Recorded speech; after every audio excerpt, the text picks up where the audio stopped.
शिव कथा कह रहे हैं। एक विश्वास, एक भरोसा, एक दृढ़ता, एक श्रद्धा यदि आपके भीतर है, हमारे भीतर है, तो वो परमात्मा का एक मिलन बिंदु है। परमात्मा का मिलन कब होता है? जब आपका विश्वास दृढ़ होता है। परमात्मा का मिलन कब होता है? जब आपकी दृढ़ता, आपकी श्रद्धा बड़ी पक्की हो जाती है और ये विश्वास, ये श्रद्धा, ये दृढ़ता जब पूर्ण प्रबल हो जाए, पूर्ण प्रबल, तो ये मानकर चलिए कि आप शिव के हो गए और शिव आपके हो गए। फिर बीच में कोई पर्दा नहीं है। भगवान देवाधिदेव महादेव और भक्त के बीच में वैसे भी कोई पर्दा नहीं होता, वैसे भी कोई कपाट नहीं होता, वैसे भी कोई दरवाजा नहीं होता, कोई द्वार नहीं है, कोई कपाट नहीं है, कोई पर्दा नहीं है। देखिए, अभी अभी शंकर जी के मंदिरों में बहुत दरवाजे लगने लगे, द्वार बंद होने लगे, दरवाजे लगने लगे। पर पहले के अगर मंदिर हम निकाल कर देखें तो शिवालय में द्वार नहीं होता था, शिवालय में कपाट नहीं होता था, शिवालय में कोई पर्दा नहीं होता था, शिवालय में कोई दरवाजा नहीं होता था, क्योंकि वैकुंठ में दरवाजा है, ब्रह्मलोक में दरवाजा है, इंद्रलोक में दरवाजा है, स्वर्गलोक में दरवाजा है, ब्रह्मलोक में दरवाजा है। पर शिव के कैलाश में, कैलाश पर्वत के ऊपर कोई दरवाजा नहीं होता। कैलाश तो चारों तरफ से खुला हुआ होता है। जब तुम्हें जरूरत पड़े अपने पिता की, तब तुम दौड़कर अपने पिता के घर जा सकते हो। जब तुम्हारा मन कर जाए कि हमें हमारे पिता से मिलना है, जब तुम्हारा मन कर जाए कि हमें हमारे बाबुल से मिलना है, जब तुम्हें मन कर जाए कि हमें हमारे पिता से मिलना है, तब तुम अपने पिता के घर जा सकते हो। शिव के मंदिर में कोई दरवाजा नहीं, शिव के मंदिर में कोई द्वार नहीं है, वो पूर्ण तरह से खुला हुआ, उसमें कोई द्वार का काम भी नहीं। शिव महापुराण की कथा कहती है, जिस दिन आपका हृदय, जिस दिन आपका दिल बहुत ज्यादा भर जाए, हृदय बहुत भर जाए, दिल बहुत भर जाए, उस हृदय को अगर अंदर से ऐसा लग रहा है कि मैं बहुत भर चुका हूं, बहुत दुखी हो चुका हूं, बहुत कष्टमय जीवन हो चुका है, बहुत संघर्षमय जीवन हो चुका है, बहुत कष्टमय जीवन जी रहा हूं, जिस दिन तुम्हें ऐसा महसूस होने लगे कि मैं बहुत अंदर से भर गया हूं, बहुत, शिव कथा कहती है जब आपको लगे कि मैं बहुत भर गया अंदर से, शिव कथा कहती है जब आपको लगे कि मैं भीतर से बहुत त्रासित हो चुका हूं, बहुत दर्द मेरे जीवन में आ चुका है, बहुत कष्टमय जीवन जी रहा हूं, बहुत तकलीफ की जिंदगी जी रहा हूं, अंदर से जब आप भरा जाए, तब शिव की शरण में जरूर है। बादल भरा जाते हैं तो बरस जाते हैं। आप जब भरा जाए, आपको लग रहा हो कि मैं बहुत भर चुकी हूं, बहुत दुख, बहुत तकलीफ, बहुत कष्ट, बहुत तकलीफें मेरी जिंदगी में चल रही है और मैं बहुत भरा चुकी हूं, तब शिव की शरण जाइए, तब भगवान शंकर की शरण जाइए। जय पवित्र भूमि पर कथा सुन रहे हैं। आप लोगों ने एक लाइन सुनी होगी, किस किस ने सुनी है वो हमको जरूर बताओ। भूखे को भोजन, प्यासे को पानी, जय बाबा बर्फानी। सुना है आप लोगों ने? किस किस ने सुना? सबने सुना। फिर से बोलो, भूखे को भोजन, प्यासे को पानी, जय बाबा बर्फानी। बाबा बर्फानी मतलब अमरनाथ बाबा, भगवान शंकर कैलाशी अविनाशी, पतालेश्वर बाबा भगवान शिव। फिर से बोलो एक बार, भूखे को भोजन, प्यासे को पानी, जय बाबा बर्फानी। शिव भक्त कैसा होता है? केवल लिखने वाले ने इतना लिख दिया कि भूखे को भोजन, प्यासे को पानी, जय बाबा बर्फानी। इसका मतलब क्या? शिव भक्त की पहचान क्या होती है?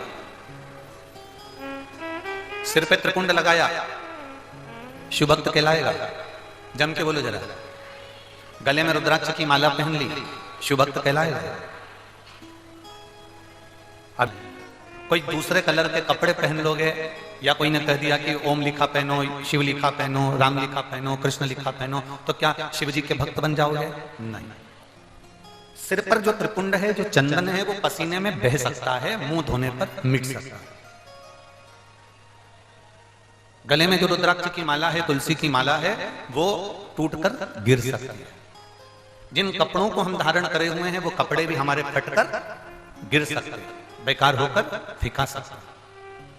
केवल चंदन का तिलक लगाने से, मस्तक पर तिलक लगाने से, रुद्राक्ष की माला पहन लेने से, या तुलसी की माला पहन लेने से, या कपड़ा चेंज कर लेने से कोई शिव का भक्त नहीं बनता। शिव का भक्त कैसे बनता है? तो इस पद में लिखा हुआ है, भूखे को भोजन, प्यासे को पानी, जय बाबा वरदानी। आपके मस्तक पर भले तिलक ना हो, आपके गले में भले माला ना हो, पर आपके अंदर दूसरे के प्रति दया का भाव है, तो आप शंकर के भक्त हो, ये निश्चित है। शिव महापुराण की कथा बांचने से पहले तुम्हें भीतर से शंकर के एक एक तत्व को, शिव तत्व को अपने भीतर लेना पड़ेगा, तब तुम शंकर की कथा का वाचन कर पाओगे, तब तुम शिव को बांच पाओगे।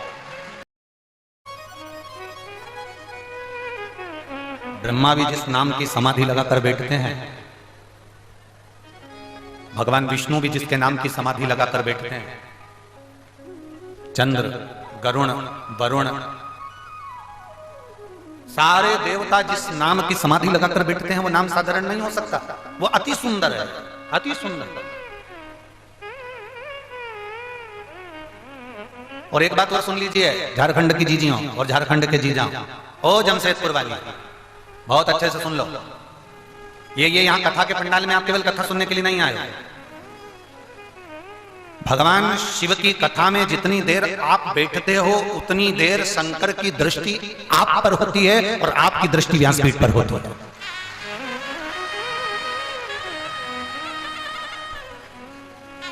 आप शिव के इस व्यासपीठ का दर्शन कर रहे हैं, आप शंकर भगवान की व्यासपीठ का दर्शन कर रहे हो और शंकर आपको देख रहे हैं, आपका दर्शन कर रहे हैं।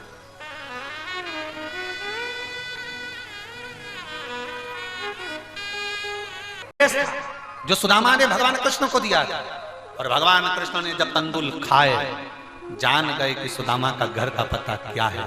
उसी तरह जब हमारे घर से हम लोटा भर कर पानी लेकर जाते हैं, महादेव को जल चढ़ाते हैं, तो तुम्हारे घर का पता महादेव के पास लिखा जाता है कि मुझे इसके घर जाना है, मुझे इसके घर पहुंचना है, मुझे इसका दुख मिटाने के लिए पहुंचना है, मुझे इसके। देख कर द्वारिकाधीश रोए थे, पर सुदामा के चावल नहीं।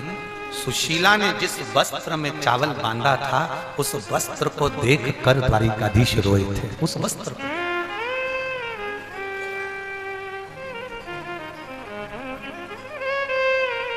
वो एक लाइन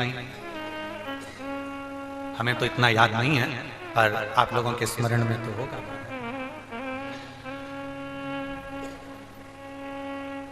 जितनी राधा रोई रोई कान्हा के लिए, जितनी राधा रोई रोई कान्हा के लिए। शंकर का संवाद कर, शिव महापुराण की कथा कर रहे। शिव के लिए वस्त्र नहीं बदलना, कितना सुंदर कहा। पशुपतिनाथ का व्रत किया है आप लोगों ने? हाथ उठाओ जरा, जिन जिन ने करा, सबने करा है, रखिए। सबसे बड़ा नियम क्या है पशुपति व्रत का? सबसे बड़ा नियम है पशुपति व्रत का कि जिस मंदिर में हम पहला सोमवार का व्रत करते हैं, 5 सोमवार उसी मंदिर में करना पड़ता है। मतलब मंदिर बदला नहीं जाता। 2 व्रत इस मंदिर में कर लिए, 3 व्रत दूसरे मंदिर में कर लिए, 2 व्रत मायके में कर लिए, 3 व्रत ससुराल में कर लिए, ना ना नहीं। पशुपति व्रत का सबसे बड़ा विधान है, हमारा एक नियम है।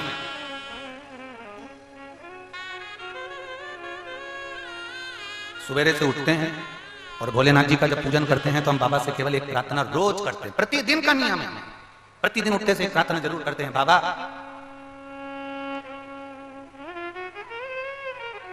जिस नारी की गोदी खाली रहती है और जिस पुरुष की जेब खाली रहती है ना भोले बाबा, उसकी दुनिया में कोई इज्जत नहीं होती है। इसलिए मेरे भोले बाबा, स्त्री की गोदी भरकर रखना और पुरुष की जेब भरकर रखना, बस इतनी प्रार्थना। ये हमारी प्रार्थना है। आज तक हमने इस व्यासपीठ से कभी किसी को प्रार्थना अपनी बताई नहीं, पर आज झारखंड की भूमि पर बाबा बैद्यनाथ की कृपा से बता, जिस स्त्री की गोद खाली रहती है उसकी इज्जत नहीं होती, लोग उसे अपशब्द कहते हैं। जिस पुरुष की जेब खाली रहती है ना, जिस पुरुष की जेब में पैसा नहीं होता ना, लोग ताने देते हैं, फक्कड़ कहते हैं, भिखारी कहते हैं, ताना देते हैं, ठोकर लगा देते हैं, गाली दे देते हैं, छोटा समझते हैं। तो हम बाबा से रोज कहते हैं, बाबा स्त्री की गोदी भर कर रखना और पुरुष की जेब भर कर रखना, वो कभी खाली मत रखना। माता पार्वती जी ने बाल्य अवस्था से, माता सती ने भगवान शंकर को भजा, माता सती को शिव मिले। केवल माता सती ने एक गलती कर दी थी कि कुंभज बाबा के आश्रम में कथा सुनने के लिए गए थे। कुंभज बाबा ने कथा कहना प्रारंभ करी और इनका दिल शिव महापुराण में भगवान की कथा में नहीं लगता।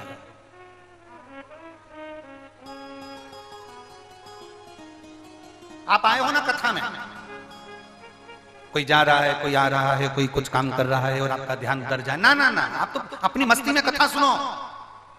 100 रुपए, 50 रुपए, 200 रुपए, 500 रुपए खर्च कर यहां तक पहुंचे हो। आधा किलोमीटर दूर गाड़ी रोकी गई, वहां से पैदल चलकर यहां तक पहुंचे हो। पांव साथ नहीं दे रहा था तो भी चल चल कर पहुंचे हो, हाथ पकड़ पकड़ कर पहुंचे हो। इतनी मेहनत कर कर आए हो यहां पर बैठकर कथा सुनने के लिए, और उसमें भी अगर आपका मन, आपका चित्त, आपकी बुद्धि शिव में नहीं लगे तो समझ लेना कि हमने हीरा छोड़कर कंकड़ बटोर लिया, हमने हीरा छोड़ा और कोयला पकड़ कर ले लिया। अपने भीतर उतारा। सती मैया ने शिव जी की कथा साथ में जाकर श्रवण करी, और वो कथा में मन तो लगे, मन ही तो लगना चाहिए, मन लगे तो भगवान की स्मरण।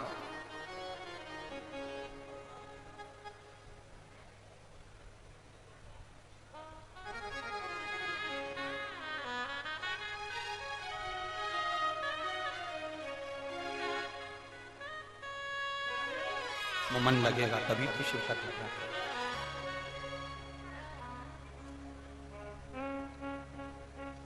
जब तक शिव में मन नहीं लगता तब तक शिव मिलता भी नहीं, नहीं मिलता ही नहीं। सती मैया के प्राण छूट गए। पिता के घर की यज्ञ अग्नि में ही माता सती ने अपने प्राणों को त्याग दिया। हिमालय राज के घर में माता पार्वती के नाम से उनका प्रागट्य हुआ। छोटी सी माता पार्वती जी, देवऋषि नारद ने आकर उनके भाग्य को बताया, भाग्य बताया देवऋषि नारद ने। ध्यान आ गया, पार्वती के हृदय में शिव तत्व विराजमान हो गया। अपने छोटे छोटे बच्चों को आप अगर बताओगे कि शंकर के मंदिर जाना चाहिए तो उनके अंदर भक्ति का बीज उत्पन्न होगा। अपने छोटे छोटे बच्चों को 1 लोटा जल लेकर मंदिर तक भेजने का प्रयास करिए। जो मां अपने बच्चों को मंदिर की सीढ़ी चढ़ना सिखा देती है, उस घर के माता पिता कभी वृद्धाश्रम की सीढ़ी नहीं चढ़ते हैं।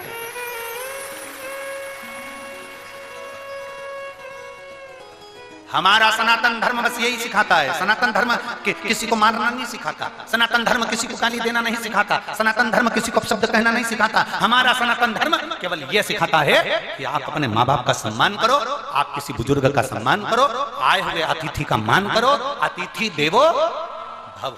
आप कोई आया तुम्हारे दरवाजे पर, उसको भूखा ना जाए, वो प्यासा ना जाए, उसका सम्मान करो।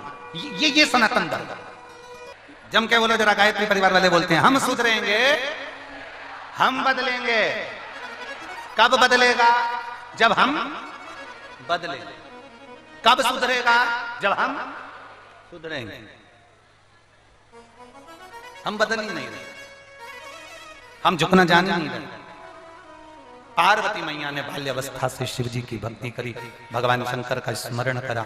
शिव भक्ति में माता पार्वती मैया डूब गई और आखिरी में भगवान शंकर के साथ में माता पार्वती जी का सुंदर मंगल विवाह पक्का हो गया। शिव दूल्हा, पार्वती मां दुल्हन बन।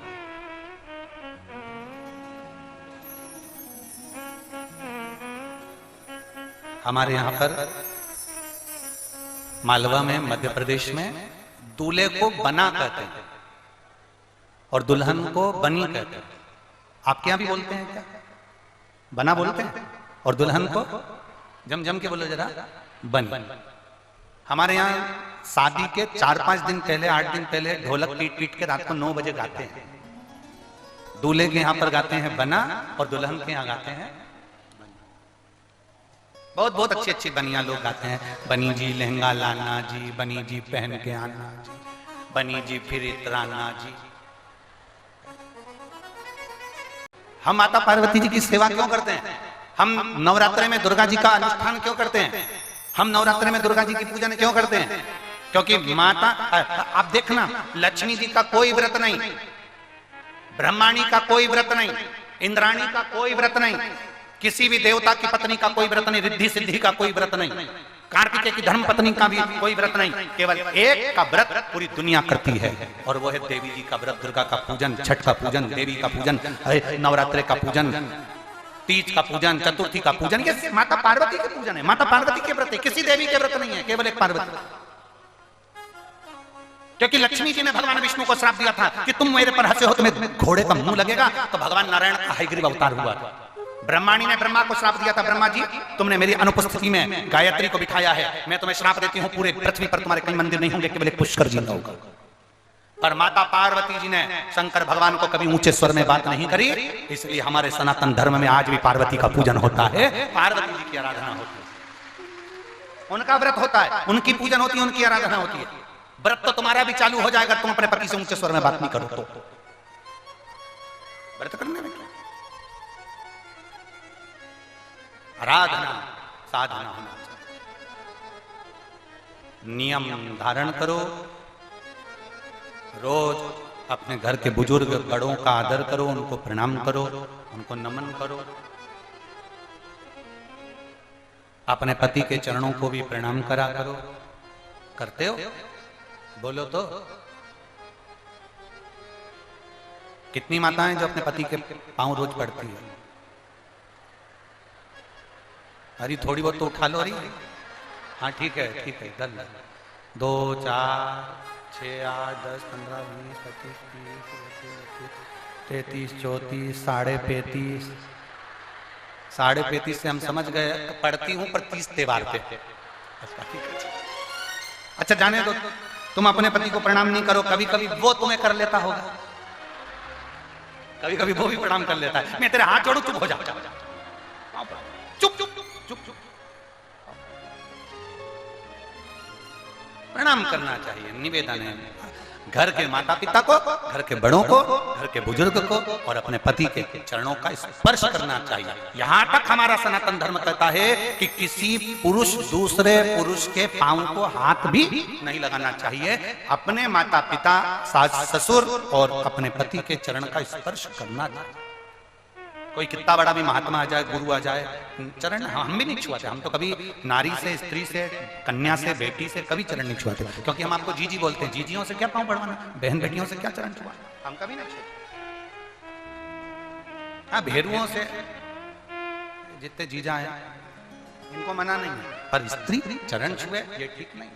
चरण नहीं छूना, कोई कितना ही महान अपने पति के चरण छुए, माता पिता के चरण छुए। और किसी संत साधु गुरुजन को प्रणाम करना है तो दूर से करो, छूना नहीं। पार्वती जी का मंगल विवाह शिव जी के साथ हो रहा है। पार्वती जी दुल्हन बन गई, शिव जी दूल्हा बन गए। मंगल विवाह आवरण जैसे ही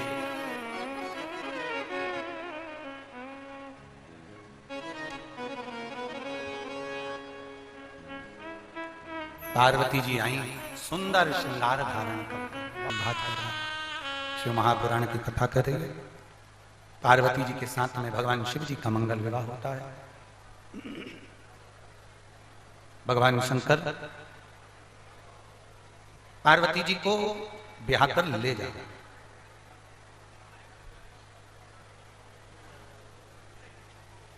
ऐसा कोई लोक नहीं था जिस लोक से शंकर भगवान माता पार्वती को भ्रमण कराते हुए नहीं ले गए। जरा ध्यान देना इस प्रसंग, कथा के इस प्रसंग पर जरा ध्यान दीजिए। ऐसा कोई स्थान, ऐसा कोई लोक नहीं है जिस लोक से मेरे देवाधिदेव महादेव भगवान शंकर पार्वती को भ्रमण कराते कराते नहीं ले गए।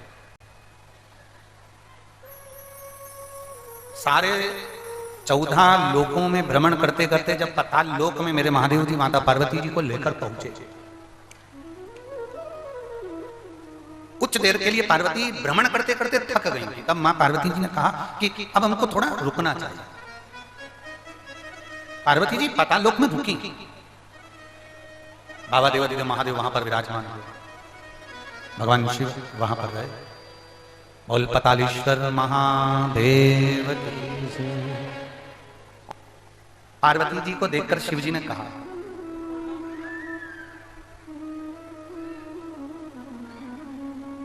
पार्वती, संसार की ऐसी कोई स्त्री नहीं जिसमें शिव तत्व उस नारी में ना हो। जितनी मेरी जीजियां बैठी हैं, जितनी मेरी बहनें बैठी हुई हैं, जितने मेरे भाई बैठे हैं, जरा ध्यान से करें।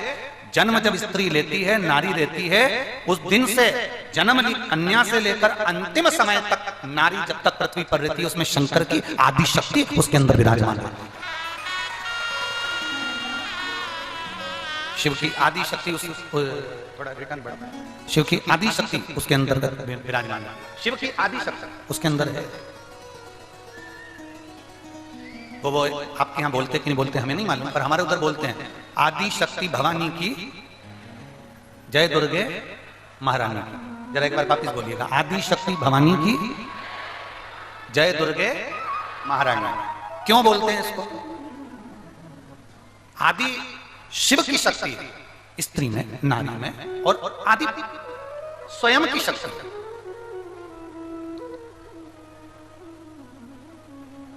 आपसे पूछेंगे थोड़ा सा, आपको थोड़ा हो सकता है कि ऐसा लगे सुनने वालों को कि गुरुजी कैसा प्रश्न कर रहे हैं। तुम्हारे घर में एक छोटे से बेटे ने जन्म लिया और तुम्हारे घर में एक छोटी सी बेटी ने जन्म लिया। वो मेरी झारखंड की जीजी और जितने आस्था चैनल पर सुन रहे हैं, जितने फेसबुक यूट्यूब पर सुन रहे हैं, वो भी सुन लीजिए अच्छे से। तुम्हारे घर में एक बेटे ने जन्म लिया, तुम्हारे घर में एक बेटी ने जन्म लिया। बेटे की परवरिश में सबसे ज्यादा खर्चा होता है और बेटी की परवरिश में कम खर्चा होता है। फिर भी बेटा ज्यादा बीमार पड़ता है और बेटी अलमस्त होकर अपनी जिंदगी को आगे बढ़ा देती है।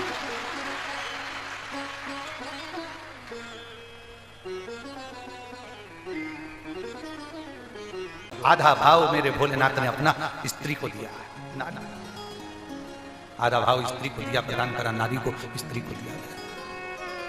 शिव जी कह रहे हैं पताल में बैठकर, पतालेश्वर महादेव की पवित्र भूमि पर बैठकर कहते हैं, सुनो पार्वती, मैंने प्रत्येक जन्म लेने वाली नारी के शरीर में आधा बल अपना दिया।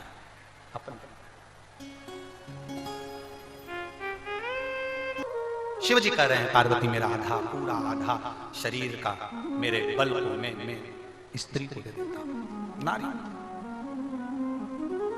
और बहुत ध्यान देना, शिव कह रहे हैं मेरा बल, आधा बल स्त्री के पास, मेरा आशीर्वाद तुल्य बोल। समझिएगा जरा। ब्रह्मा जी की सृष्टि में, ब्रह्मा के बनाए ब्रह्मांड में, ब्रह्मा जी की सृष्टि में जितनी ताकत होती है, जितना बल होता है, उतना बल इंद्रदेव की वज्र में, इंद्रदेव के वज्र में, ब्रह्मा जी की सृष्टि में जितना बल होता है, जितनी ताकत होती है, उससे 1000 गुना बल इंद्र के वज्र में होता है। और इंद्र के वज्र में जितना बल होता है, उससे 1,00,000 गुना बल, 1,00,000 गुना बल भगवान नारायण की मुस्कुराहट में होता है। और भगवान नारायण की मुस्कुराहट में 1 करोड़ गुना जितना बल होता है, उससे 1 करोड़ गुना ज्यादा बल एक बेलपत्र में होता है। एक बेलपत्र, और एक बेलपत्र में जितना बल होता है, उससे अरब गुना बल भगवान शंकर पर चढ़ाए गए 1 लोटे जल में होता है। जरा विचार करिएगा, वो जल साधारण नहीं हो सकता, वो जल साधारण नहीं है। उस जल को जिसने पहचान लिया, जो उस जल को जान गया, समझ लेना उसने अपना कल पहचान लिया। जो जल को जान गया वो अपने कल को पहचान लिया। जी को ज्ञानोपदेश, ज्ञानोपदेश। शिव जी ने कहा पार्वती, हे पार्वती, मृत्युलोक में जो संसार में जन्म लेता है और किसी नारी में, किसी स्त्री से मैं निवेदन करूं, मैं इस व्यासपीठ से भी कहना चाहूंगा शंकर भगवान की सविरल भक्ति की कथा से, जब नारी के जीवन में कोई कष्ट आता है, नारी की जिंदगी में जब तकलीफ आती है, नारी के जीवन में कोई त्राण, कोई दुख आता है, तो वो पुरुष को पुकारती, पुरुष को आवाज लगाती। पर शिव महापुराण की कथा कुछ अलग ही कहती है।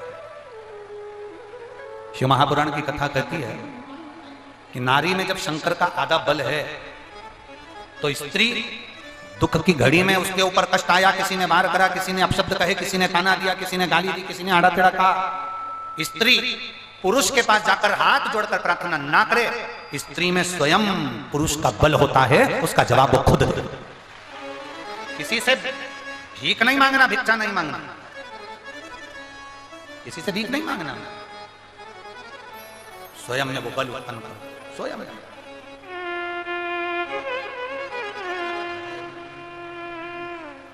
शिव कथा का भगवान देवदेव महादेव का चरित्र का, आप जितना शिव तत्व को धारण करते हो, आप जितना शंकर की अविरल भक्ति को सुनते हो, आप जितना भगवान शिव के आनंदमय स्वरूप को धारण करते हो, उतना उतना सुख आपकी जिंदगी में बढ़ता है, उतना सुख। अगर डॉक्टर कह दे कि गर्भवती नारी है और उसके गर्भ में जो बच्चा है, उस बच्चा कहीं ना कहीं उसके शरीर में छिद्र है, उसके सीने में छेद है, या बच्चा पूर्ण तरह से स्वस्थ नहीं है, विकलांग है, या बच्चा कहीं ना कहीं किसी न किसी रूप में रोगीला है, तो मेरा उस गर्भवती नारी से निवेदन है कि प्रयास करना, थोड़ा सा समय निकालकर अपने घर में चावल के दाने लीजिए और 1008 चावल के दाने लेकर शंकर भगवान का पंचाक्षर मंत्र नमः शिवाय, कौन सा मंत्र बोलना है? पंचाक्षर मंत्र नमः शिवाय का जाप करते जाना है, और 1008 चावल के दाने एकत्रित कर कर सफेद वस्त्र में धारण कर कर उसको रखकर, सफेद वस्त्र में उसमें एक बेलपत्र रखकर भगवान शंकर के मंदिर में यदि वो दिल से भाव से प्रार्थना कर कर रख कर आए, और उसके 3 दिन बाद उसी बच्चे की जो गर्भ में उसकी जांच कराए, तो बच्चे का विकलांगपन समाप्त हो जाता है, बच्चा पूर्ण तरह से स्वस्थ ही रहे।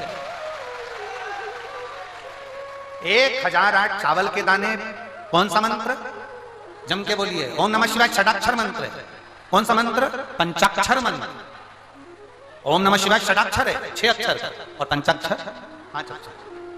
नमः शिवाय पंचाक्षर मंत्र का जाप करना, और वो जाप कर उस चावल को एकत्रित कर कर शिव मंदिर में समाप्त। उसके 3 या 4 दिन बाद वापिस आप सोनोग्राफी कराइए, वापिस जांच कराइए, और यदि एक बार में बाबा ना सुने तो दूसरी बार फिर करना, उसके बाद फिर जांच करा, बाबा से प्रार्थना करना। जमशेदपुर झारखंड में ये जो कथा चल रही है, आज कथा का 3रा दिन होगा, कल कथा का 4था दिन और परसों कथा का 5वां दिन हो जाएगा। कल तो कथा का समय यही रहेगा 2 बजे से 5 बजे तक, परसों भी टीवी पर कथा का समय यही 2 से 5 रहेगा। पर यहाँ जमशेदपुर में जो कथा चल रही है काजू बागान में, यहाँ जो कथा का समय रहेगा वो सुबह 8 बजे से, परसों के दिन की कथा का समय 8 बजे से 11 बजे तक रहेगा, सुबह 8 बजे से 11 बजे। अब कल तारीख क्या है? जम के बोलो जरा। 8 तारीख फरवरी महीने की कल शिवरात्रि भी है। पूरी रात भगवान की भक्ति और सुबह 8 बजे की कथा, ये भगवान शंकर की बड़ी कृपा, बड़ी कृपा। कल कथा 2 बजे से ही होगी, पर परसों के दिन जो सुबह होगी वो 8 बजे से 11 बजे तक होगी। और ध्यान देंगे 9 तारीख को जमशेदपुर झारखंड में कथा विराम हो जाएगी। 12 और 13 फरवरी को प्रयागराज में कुंभ, जो प्रयागराज में माघ का जो मेला भराता है, उस माघ मेले में, माघ महीने में सुंदर त्रिवेणी के संगम से 2 दिन खाक चौक सतुआ बाबा सेवा शिविर में शिव महापुराण की कथा होगी, जो 1 बजे से 4 बजे तक आस्था चैनल पर, टीवी पर, फेसबुक, यूट्यूब पर आएगी। वो 12 और 13 तारीख तक चलेगी, 2 दिन की शिव चर्चा। जो प्रयागराज के आसपास वाले हैं वो भगवान शंकर की अविरल भक्ति को प्राप्त करने जरूर आना, शंकर की कथा सुनने जरूर आना। 12-13 को वो कथा पूरी होगी। 14 तारीख से 20 तारीख तक शिव महापुराण की कथा कुशीनगर उत्तर प्रदेश में प्रारंभ होगी, जिसका समय भी दोपहर में 1 बजे से 4 बजे तक रहेगा। बड़े भाव से ये पवित्र कथाओं का लाभ हम लेंगे। भगवान शंकर आनंद की राशि हैं। आज माता पार्वती ने अपने तन पर उपटन धारण करा है और उस उपटन से एक पुतले का निर्माण किया। जिस पुतले में प्राण दिए हैं माता पार्वती जी ने, और प्राण देकर जिसका शीश भगवान शिव ने काट दिया और हाथी का मस्तक लाकर लगा दिया, ऐसे भगवान श्री गणेश जी महाराज प्रकट हो रहे हैं। जोरदार ताली बजाकर गणेश जी महाराज का प्रागट्य का बहुत आनंद लीजिए। बोल गणेश जी महाराज की जय। सुंदर आनंद से आज तृतीय दिवस की कथा यहाँ विराम ले रही है। कल चौथा दिन, परसों पांचवा दिन कथा का विराम का रहेगा। जिन यजमानों के नाम लिए जा रहे हैं वही आरती में मंच पर